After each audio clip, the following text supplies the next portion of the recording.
What's that lurking just outside your window?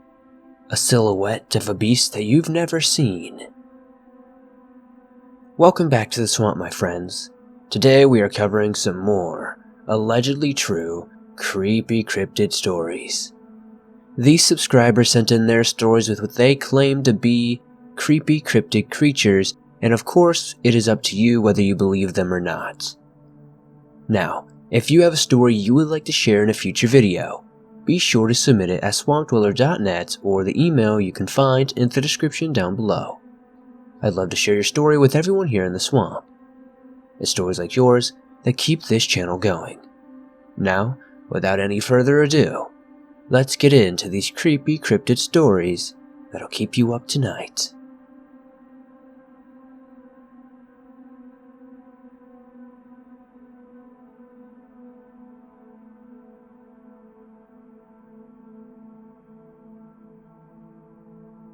My name is Ramsey, and I live in the mountains of Tennessee in the middle of the woods. I've always loved the woods and the outdoors for the most part, but after what I and my friends went through, my love for the woods dwindled. So to set the scene, my backyard is nice for setting out at night and looking at the stars, listening to birds and such. But one night last year it was me and two friends. Their names were Thomas and Joe. It was late, about 10 or so it was already dark out, and we were talking and laughing when a smell I can only describe as dead, rotting meat crept around the area. It was horrible, and my friends looked at each other and said the usual, "Ew, gross, you smell that?" or "What the heck?" I immediately became alert and told them what was going through my mind. "Guys, that smell just appeared out of nowhere." They looked at me a bit serious after my statement, and started looking around as well. It was dark, and we had a fire as well, but it didn't help much. As we glanced around, the smell disappeared, and so did our interest. We began talking again, thinking nothing of the smell, until we heard a faint snap in the woods to our right, and the smell of death crept over us again. We quickly ran inside to grab lights to go check out the sound and smell as we were curious. So Thomas grabbed a 20-gauge shotgun we used for property security in case it was an animal, and we set off into the woods in the direction of the sound. The air was clean, no foul smell or anything. Even going deeper in, nothing changed, so we said, "Yep, it's gone, no need to go deeper." We had walked for roughly a mile or so before we started back. Soon, it got really quiet and really cold, so we instantly look around as a very uneasy feeling hit us. The horrifyingly hot smell of rotting meat and flesh washed over the woods, and then my light shot over something in the bushes. It was hunched over, with its back towards me. All I could make out was the size and color. It was huge. It had to be at least 500 pounds, and black. When my light hit the creature, it turned its upper body to look at me. Its eyes were white. Soon after I saw them, the creature smiled, and that's when I screamed, "Bear, bear, turn back now!" We started sprinting through the woods back in the direction of the house. Thomas in front of Joe in the middle and me in the back. As we ran, I heard the creature behind me panting and grunting. I was sure it would grab me and pull me back, but my chubby legs kept going until, bam, I had tripped. I heard it slow to a stop, but I couldn't see it. My light was smashed, but it stopped. It was there. Thomas out of nowhere pulled a pump back on the shotgun, and that's when I heard a low rumble, kinda like a crocodile's bellow. I heard the creature turn and walk away. It didn't run, but it walked as if it was not fazed. We were still terrified, so I got up and ran with my friends all the way to the house.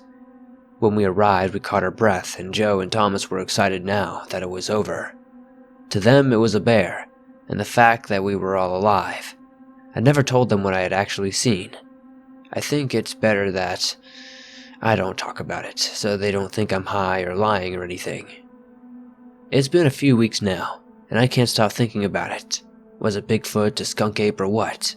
I honestly don't know, but I wish I did.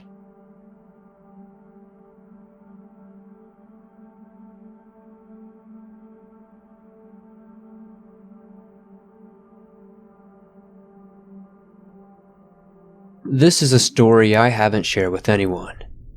What I saw that day in the woods still leaves me in a cold sweat at night.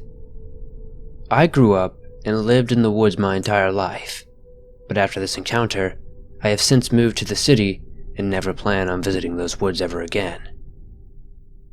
It all started in October. It was a crisp fall day. The breeze was cool and felt great, so I decided to take a chance and take a nice walk through the woods behind my house. I have hiked, hunted, played, and everything else you can imagine in these woods my entire life. Usually you don't see much of anything aside from the occasional deer and squirrel around here. I followed a small trail me and my father made a few years back. This trail leads you into the woods for about a mile and ends at a small pond that is settled in a clearing. This pond is rather small but surprisingly holds some real monsters inside of it. I have caught a handful of 4 or 5 pound bass in the past here. Anyway, back to the story, I decided to stop at the pond and have a seat for a while. It was such a nice day for a nap in the woods, so I did just that. I fell asleep rather quickly and had a nice little dream about fishing the lake and catching a real monster bass. Suddenly, I jolted awake and can feel that the atmosphere had changed. It was no longer a warm, calming feeling. It felt more malevolent somehow. The birds were no longer chirping and the breeze seemingly stopped. I had this overwhelming feeling that I was being watched by something or someone. At first, I tried to shake it off as nothing and closed my eyes again. Not even a minute later, I hear what sounds like a branch snapping. I immediately sat up and scanned my surroundings. Something just felt very wrong about all of this. I stood up and decided it would be best for me to make my way back to the house. I didn't want to be stuck out here with some animal that may or may not have me in mind as its dinner. I began to walk at a rather swift pace to make this mile trek less time consuming.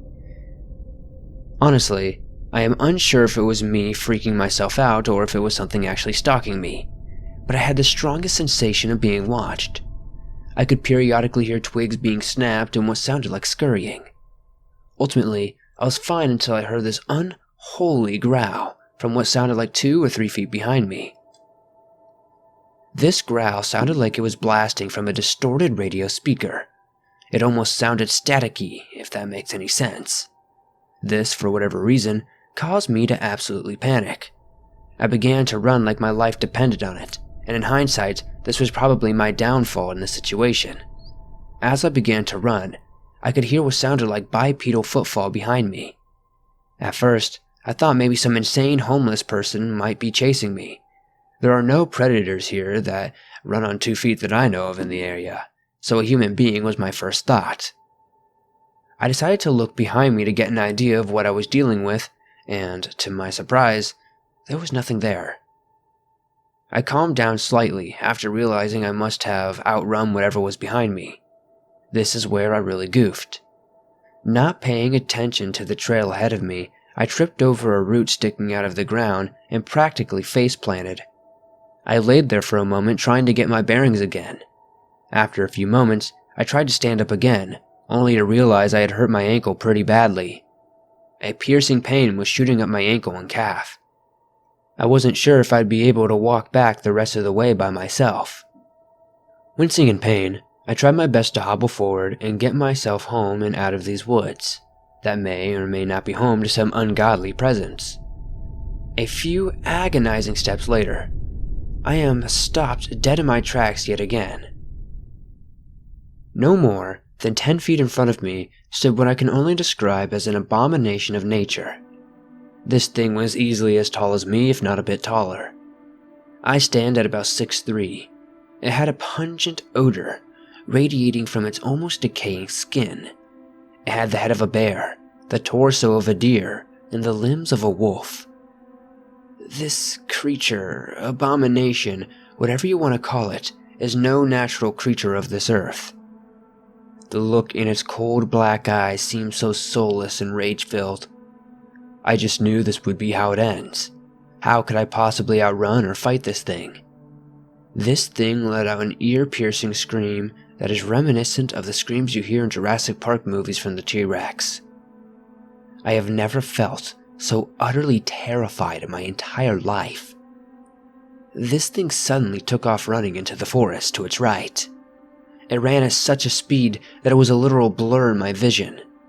I could hear this thing circling around me in the trees, running at a breakneck speed that would surely trip something up, but this thing remained at its speed for what seemed like minutes upon minutes. As suddenly as it began, it stopped and the entire forest fell silent.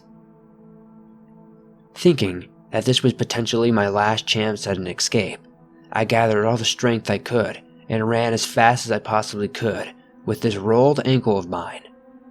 I kept repeating to myself, "Don't look back, don't look back." If I wasn't going to make it out of this, I sure as hell didn't want to watch this thing maul me to death. As I ran, I could hear this thing gaining on me, and loud and repeating screeches that normally would have had me crapping my pants. But oddly, they somehow motivated me to run faster in this situation. After what felt like hours, I see the opening to my yard and feel safer. But that feeling of safety left as quickly as it had come. Somehow, this thing was now blocking the entrance in front of me. I guess my genius plan of not looking back really came back to bite me. Thinking this was finally it, I began to slow my run and accept my fate. That is until I heard my father calling me from the back porch, which is roughly 20 or so feet from the edge of the woods. The creature seemed to have had a choice in that moment. It seemingly looked at me and then toward the direction of my father. It, for whatever reason, sniffed the air a few times, then ran into the denser area of the forest. I broke through the tree line and almost instantly fell in pain as my ankle was surely even more ruined at this point. I told my family about what I had seen, but somehow I don't think they truly believed me.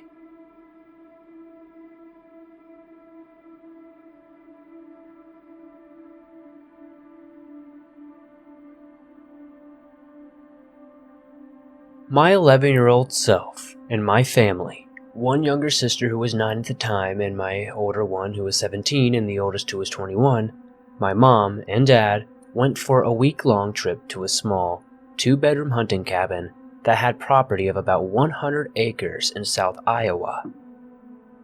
My dad and I would usually go hunting whilst my mom and the others would stay curled up at home. I, my 9-year-old sister, and 17-year-old sister had to sleep outside in tents. My sisters had the 2-man tent whilst I had a swag. At about 6 a.m. on the 4th night, I was coming out of the cabin from going to the bathroom when I saw this starving-looking creature, easily 2 meters tall with a deer skull as its head. It had the biggest set of deer antlers I have ever seen. It was sniffing around my sister's tent, so being the protective brother I am, I pull out the hunting knife I always carry on me and charge at it. It must have seen me, 'cause it turned and bore its razor-sharp teeth and at least 2-inch claws at me. I continued, and it saw I wasn't backing down, so it let out the most agonizing screech I have ever heard. I instantaneously collapsed on the ground, covering my ears. I watched as it slowly jerks itself towards me. If it wasn't for my dad putting a bullet straight through its shoulder, I'd probably be dead. The screech intensifies and my ears begin to bleed and my dad puts the second round straight through its head. The creature sways and then turns and runs into the woods, but it didn't run like a man. It ran like an antelope, taking strides easily 5 meters at a time. All through the next day, my dad and I searched the woods following the blood trail, but we found nothing that day. We booked a flight back to Australia soon after, and we are never going back to America. I don't know what that thing was, and I was hoping that you could tell me, because the screech that it let out and its dead black eyes will forever haunt me, along with its jerky movements. How could something survive a headshot like that? This is stressing me out all over again. Please give me some information on what it is if you have any, and thank you for sharing my story.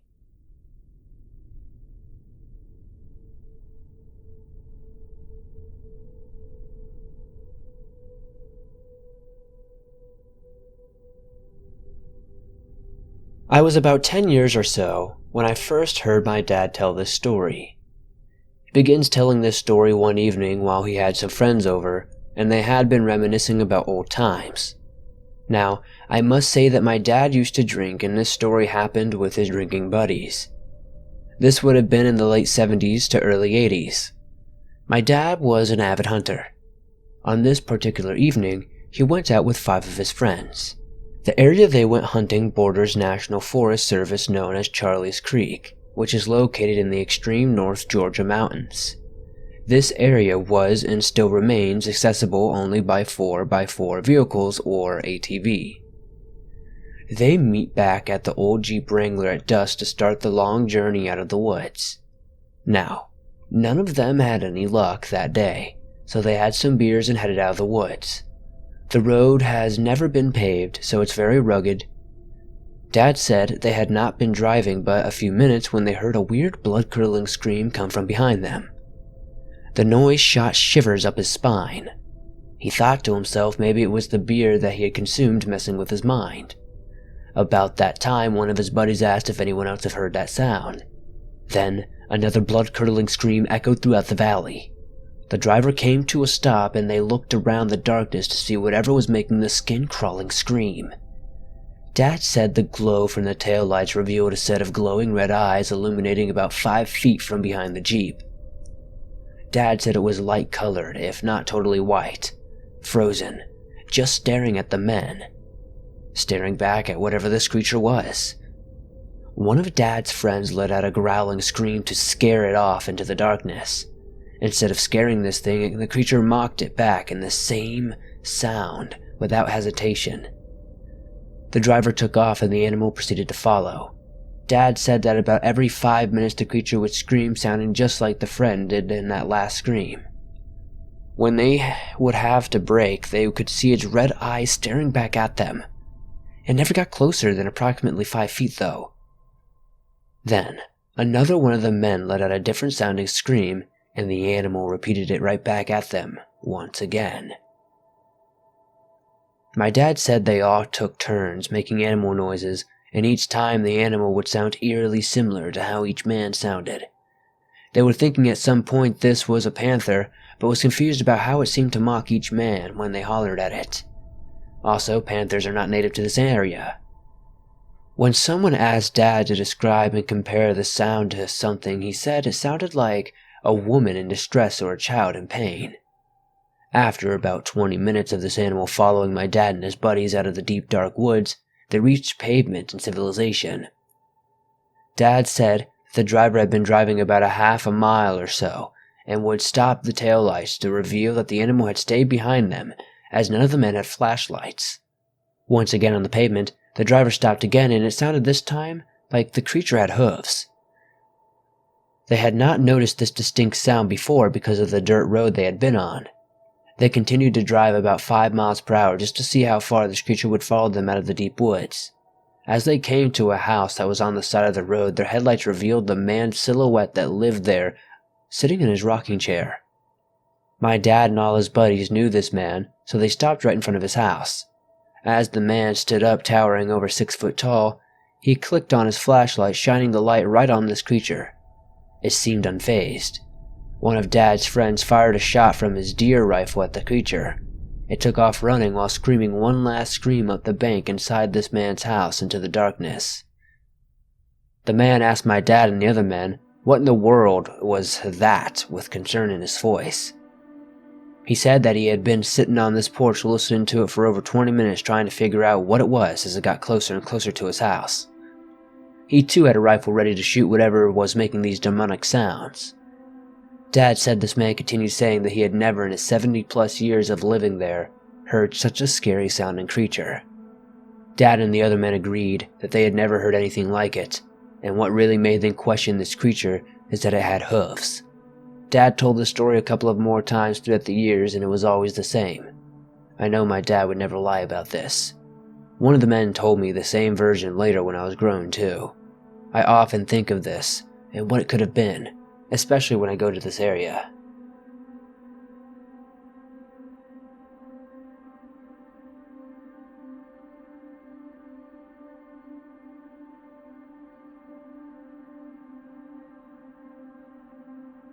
My brothers and I are huge fans of the channel and listen to almost everything you put out. We had this creepy encounter which sounds somewhat like a skinwalker, but this was in southeast Queensland, Australia. My twin brothers K, I, and L grew up on the east coast of Australia, not far south of Brisbane. We regularly hung out with our mates from down the road, M and C. Their family were the caretakers of 40 acres of land, most of which were mangroves and swampy bushland.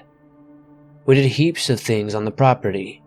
We rode motorbikes, shot films, burned stuff, and played some after-hours games like Spotlight and a Commando Bush version of hide-and-seek called Hunters. This happened in October 2018. It was nearly 11 p.m. one night, while we were playing this game on the motorbike track surrounding the forest of M's property. There was a few of us at the time, including myself, my twin brother, and my old friend S, whom we haven't seen for many years.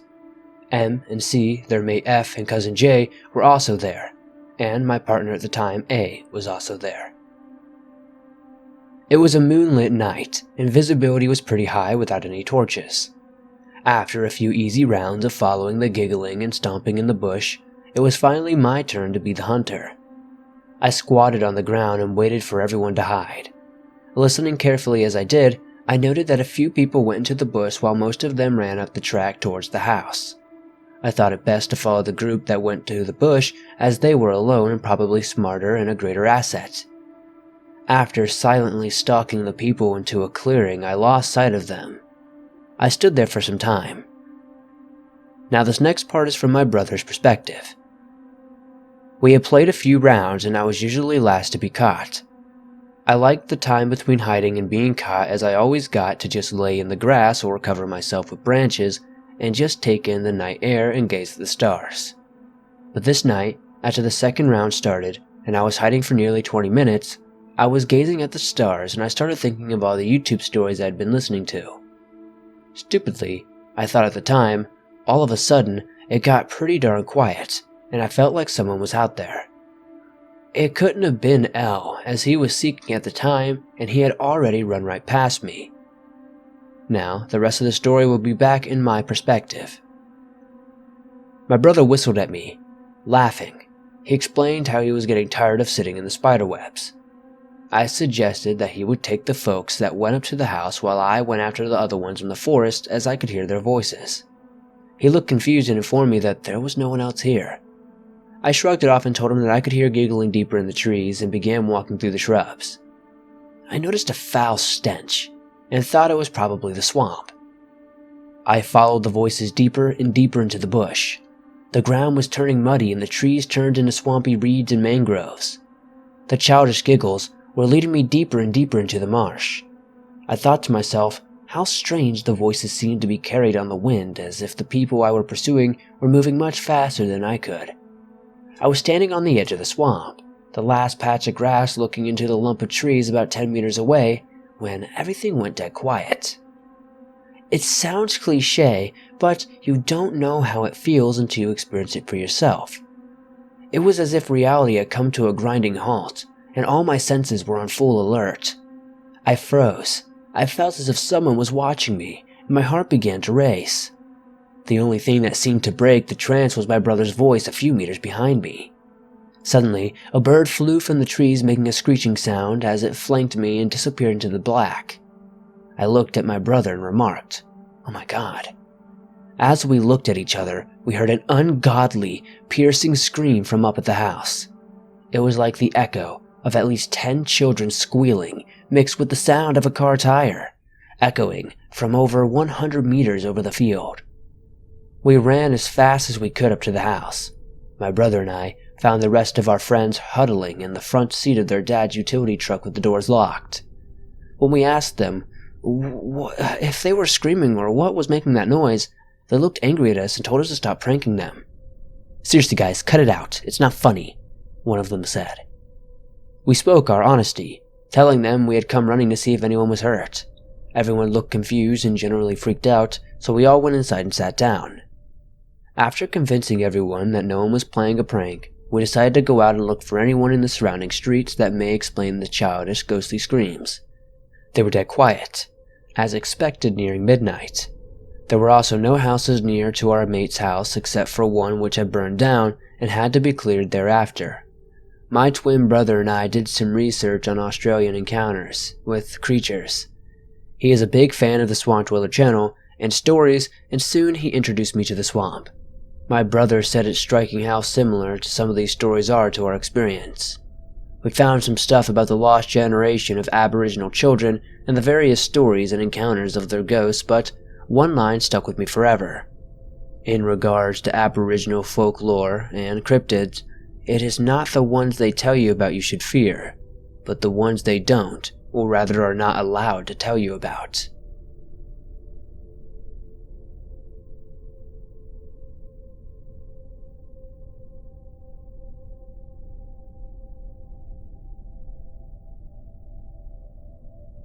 I guess you could say I was a normal girl, just playing a video game on my Xbox One. My feet were propped up on my electrical fireplace. I hadn't heard of skinwalkers or wendigos unless you count the wendigos of Until Dawn. To be honest, I still don't know exactly what they are. Anyways, I'll get back to the story at hand. I was sitting on the floor with my headphones on as heat kicked up on the electric fireplace, playing Ark Survival Evolved on my Xbox One. I had been flying around in Ragnarok, chilling on my lightning wyvern with my jerboa, when suddenly I hear loud banging.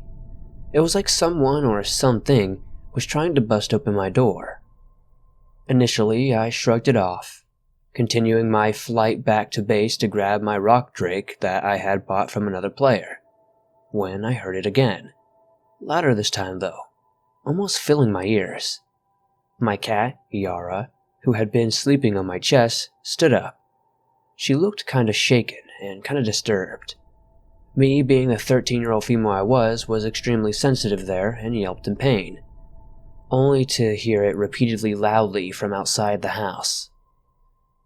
I lived in the basement, so I grabbed my cat, turned off my game, and called for my 7-month-old Malamute Wrigley. I heard her name repeated over and over, but she only barked towards the sound. I snuggled into my blanket and walked upstairs. As I neared closer, the sound was louder and louder. I looked outside and was met with the most horrifying sight I had ever seen in my entire life. Wrigley barked wildly. Yara hissed from my arms. The flashlight of my phone shone into its eyes, showing an animal-like glowing groan on the tight-skinned humanoid. Its jaws creaked open, and almost immediately, it repeated my blood-curdling scream in a throaty voice. I ran back downstairs. I'm still there, rocking back and forth, my animals next to me. If you know what to do or what I should do, please tell me. The banging is louder and louder. There is a mix of barking and screaming. I'm alone as my parents work night shifts. I've seen a few of your videos, but what happens when this happens? What do I do? Please, somebody, give me some advice in the comments down below.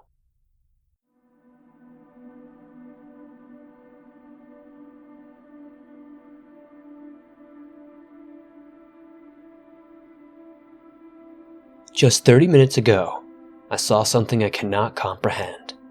Now, I will explain what happened, but below I will provide some other information why I am dumbfounded, and maybe someone can help me ease this image out of my mind.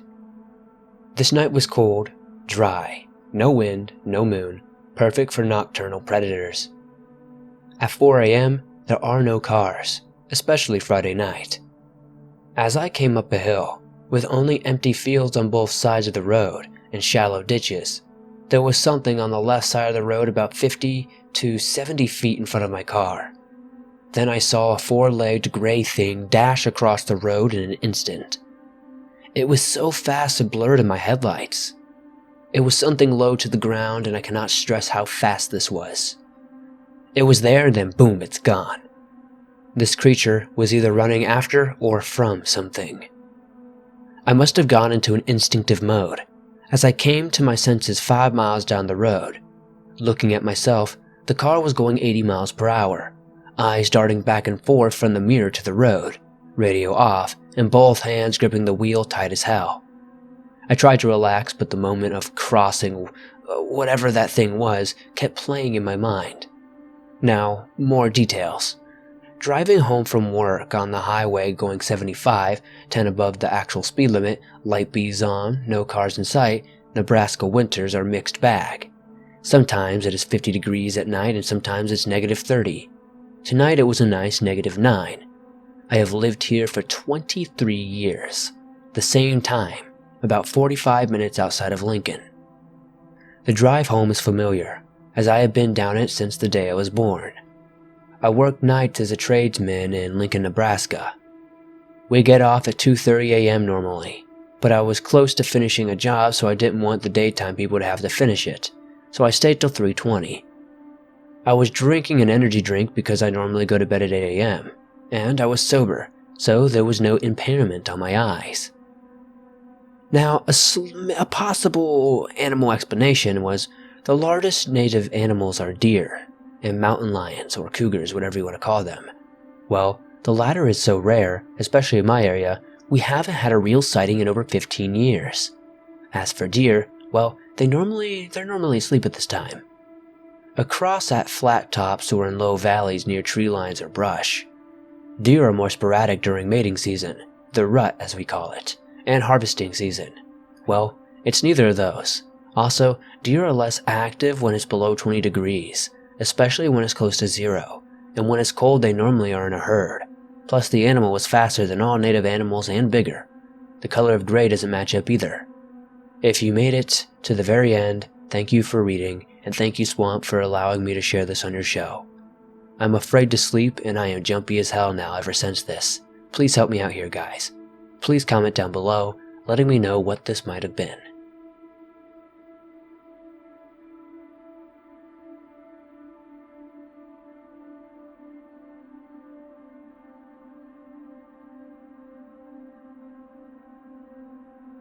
So this takes place in what my friend and I estimate to be the early 1900s. It happened to one of his old relatives, we'll name him Tom, after returning home from a family gathering. In order to get back home, Tom had to traverse a large forested area. Tom did not own a car since this was a very, very rural area in Georgia, so he rode a horse. Along the way, it began to storm heavily and Tom spotted an abandoned chapel that he took shelter in. Not long after entering the chapel, Tom began to hear strange sounds coming from the ceiling of the building. He looked up and noticed something dart across the pillars that supported the church. He ducked down behind one of the rotting pews and continued watching the figure. It eventually came into view, and he got a good look at it. It was large, black, and hairy with long arms that looked to be claws. It was swinging from the beams with extreme ease. Tom began to get scared, so he tried to creep out of the door of the church, but before he made it, the creature noticed him. As soon as the two made eye contact, he ran outside and got on his horse. He rode off as fast as he could through the storm. He turned around to see if it was following him and saw it perched up on top of one of the trees next to the church. That's the last he ever saw of it. My friend and I have tried to come up with possible explanations. The most logical one we could think of is that it could have been a gibbon. Gibbons are fairly large, hairy, and have long arms that they do use to swing from trees with a lot of speed and agility. The claws may have just been imagined by Tom in the heat of the moment, but if it really was a gibbon, how would it have gotten in rural Georgia in the early 1900s? If you guys have any other explanations, I'd love to hear them.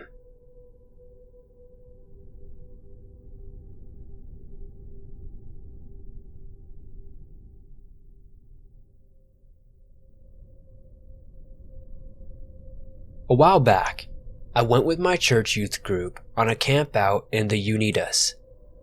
They all set up tents and hammocks or sleep in their trucks. Me being the stupid 16-year-old boy from Utah, I completely forgot to pack a tent.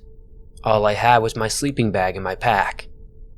Luckily enough, someone who must have previously camped here set up a bundle of sticks against a pine tree, making a sort of doorway for a little hut-like structure. I squatted down and walked right in. Not too shabby, I thought to myself. There was a lot of legroom. I wouldn't even need to curl up. The roots of the tree bulged out on the ground enough to even grow in a pattern that fit my body shape. The pine needles were close enough to the ground to keep out the cold winds, so I laid my sleeping bag down and put my pack near where I'd be laying my head down to use for a pillow and join the other boys at the fire, and to make some food. So, that night I was eager to get to bed as I was excited for what we had planned the next day, hiking and shooting clay pigeons. Naturally, the inconsiderate neighboring campers were drunk and pissed off at each other. So for the next 3 hours, I was listening to some random guy's girlfriend go full-on Blair Witch Project on his butt. But was able to pass out around 1 in the morning, luckily. Sometime roughly around 4:30 a.m., I wake up to the sound of nothing. There's not a single sound out there. No crickets, no birds. There were some dogs the night before, and even they weren't making a peep. I feel the urge to look up, but my gut instincts tell me not to. The urge gets stronger and stronger every second though. Almost like something was trying to Jedi mind trick me into looking at whatever was above me. I almost have an anxiety attack that would lead me into an hysteria and shortness of breath. Anxiety, depression, and night terrors seemed to run in my family, so things got a little worse when I felt spittle drip down the side of my head and down my neck. I heard a major growl noise just above me, and it echoed in my chest and rattled my ribcage. I found myself starting to crane my head back up to look, but I turned onto my stomach and closed my eyes as tight as I could. It felt like hours that I sat there trying to not freak out, but it was probably only a couple of minutes before I fell asleep once again. In the morning, I didn't say anything to any of my friends. They are Mormon, so often they say that God can make anything possible, but I heavily believe in skinwalkers and things like that, and don't think they'd take me seriously when I said one stalked me while I was asleep. I would have been dismissed as maybe it was a nightmare, but when I went to get my pack, my sleeping bag, and other stuff, there was a human-like handprint in the dirt just above where I had my head, and from the look of it, it had elongated claws almost like a werewolf. I nearly broke down, and I felt the side of my head. It was still wet from the saliva. It's safe to say I wouldn't go back there if you paid me. I'm just surprised it hasn't been following me ever since.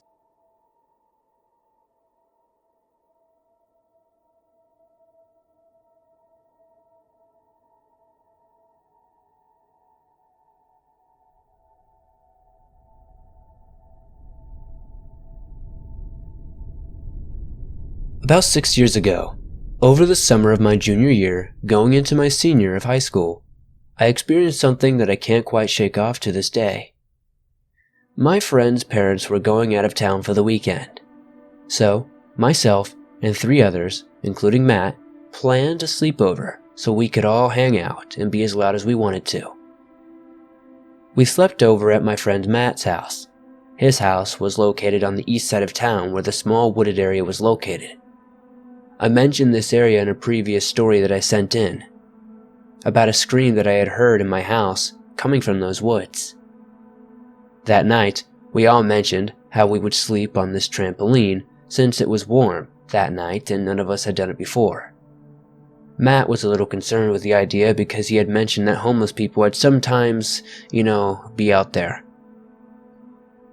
There was no fence separating us from the woods or anything, so he was a little nervous about that. So anything could go in and out of the yard, including deer if they wanted to. I told him we were going to be fine, and that there was nothing to worry about. And boy, did I wish I could take that statement back this day. We started setting up our spots on the tramp, getting cozy, and just hanging out, looking at our phones. About an hour into this, I started to hear twigs snapping and leaves crunching. Matt was the only one who wasn't on the trampoline, but sitting on a small river donut on the deck next to the trampoline. He was sitting on this due to an injury that happened to him a few weeks prior to these events. I was looking at Matt while all of this was happening, and he was looking into the woods. He didn't say anything other than a quiet, "I told you this was a bad idea." I kept listening for a few moments, and then it stopped. My friends were all listening too, but they didn't seem concerned. It was really quiet after it stopped. None of us said a thing. We all looked back on our phones, and then, that's when I saw it. The second my eyes met my phone, I saw from my peripheral vision this 7 to 8 foot tall thing running out of the woods, into the backyard and darted to the side of the house. We all saw the silhouette of whatever it was. It was almost as if it was ghostly. It was extremely slim and bipedal. Here's the kicker though. We saw it run, but we did not hear it run. It made zero sound when it was moving, but it made the motion of someone running. When we saw this, we all did the exact same thing. We screamed and ran off the trampoline. Matt was the first one inside, and I was surprised he was even able to walk, let alone run, because of his injury. We left some blankets and pillows outside because we were in such a hurry. We shut and locked the sliding door, all the windows and doors we could find, and kept looking out some of the windows to see if we could see anything, but there was nothing that we could see. Because we were so startled, we stayed up until sunrise before finally getting some sleep. I think about what happened at an almost daily basis.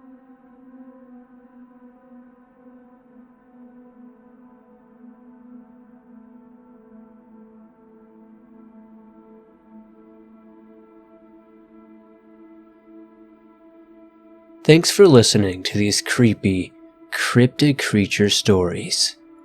If you enjoyed them, please hit that like button, as it helps me out a ton. The more likes this video gets, the more YouTube promotes it to fresh new eyes. If you're new to the swamp, why not join and hit that subscribe button and turn on notifications to never miss a new video, as I upload them almost every single day on all things natural and supernatural. If you have a story you would like to share in a future video, whether it's a cryptid story or something completely different, I would love to see it. Be sure to submit it at swampdweller.net or the email you can find in the description down below. I would love to share your story with everyone here in the swamp. If you guys aren't aware, you can download your favorite Swamp Dweller scary stories on iTunes, Spotify, and pretty much everywhere else you can find podcasts. I upload exclusive things there too that you would never find on the channel, so it's definitely a cool place to check out. I'll see you guys soon with another creepy video.